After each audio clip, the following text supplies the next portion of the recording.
কিভাবে দেবী সরস্বতীর সৃষ্টি হলো সে নিয়ে পুরাণে এক আশ্চর্য গল্প আছে। হিন্দু ধর্মের সর্বোচ্চ আসনে থাকা তিন দেবতার অন্যতম হলেন ব্রহ্মা। ব্রহ্মা, বিষ্ণু ও মহেশ্বরকে নিয়েই ত্রিমূর্তি। পুরাণ অনুসারে ব্রহ্মা হলেন স্বয়ম্ভু, অর্থাৎ তার কোনো পিতা ও মাতা নেই, তিনি নিজেই নিজের জন্ম দিয়েছেন। এই আশ্চর্য জন্মের পর ব্রহ্মা ধ্যানে বসেন। সেই ধ্যানে তিনি তার সকল ভালো গুণকে একত্র করতে থাকেন, আর ব্রহ্মার সকল ভালো গুণ একত্রিত হয়ে তা থেকে ধীরে ধীরে এক নারীর আকার নিতে থাকে।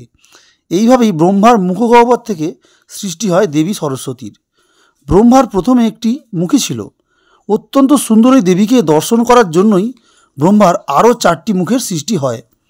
পুরাণ অনুসারে ব্রহ্মা এই বিশ্বব্রহ্মাণ্ড সৃষ্টি করলেও নিজের সৃষ্টি নিয়ে তিনি খুব একটা সন্তুষ্ট ছিলেন না। সরস্বতী তাকে এই বিশ্বকে কিভাবে আরও সুন্দর করে তোলা যায় সে সম্পর্কে পরামর্শ দেন।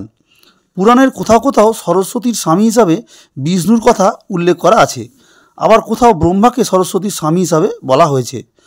পুরাণের একটি কাহিনী অনুসারে একবার কোনো একটি অনুষ্ঠানে ব্রহ্মার পাশে সময় মতো এসে উপস্থিত হতে পারেননি সরস্বতী। সেই কারণে ব্রহ্মা গায়ত্রী নামে নিজের আর এক স্ত্রীর সৃষ্টি করেন। সেই কথা জানতে পেরে অত্যন্ত ক্রুদ্ধ হয়ে ওঠেন সরস্বতী। তিনি ব্রহ্মাকে অভিশাপ দেন যে ত্রিমূর্তি অন্যতম হলেও মর্ত্যলোকে ব্রহ্মার পূজা করা হবে না। সেই কারণে শিব ও বিষ্ণু পূজিত হলেও ব্রহ্মার মন্দির সেভাবে কোথাও দেখা যায় না। পুরাণ অনুসারে বসন্ত পঞ্চমীতেই দেবী সরস্বতীর জন্ম হয়। সরস্বতী সকল বেদের মা বলে মনে করা হয়।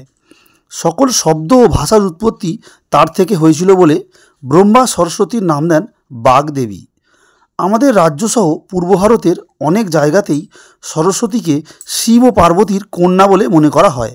বৌদ্ধ ধর্মে সরস্বতীকে মঞ্জুশ্রী নামে আরাধনা করা হয়। ভিডিওটি ভালো লেগে থাকলে ভিডিওটিতে লাইক, শেয়ার এবং কমেন্টস করবেন এবং চ্যানেলটিকে সাবস্ক্রাইব করবেন। ধন্যবাদ।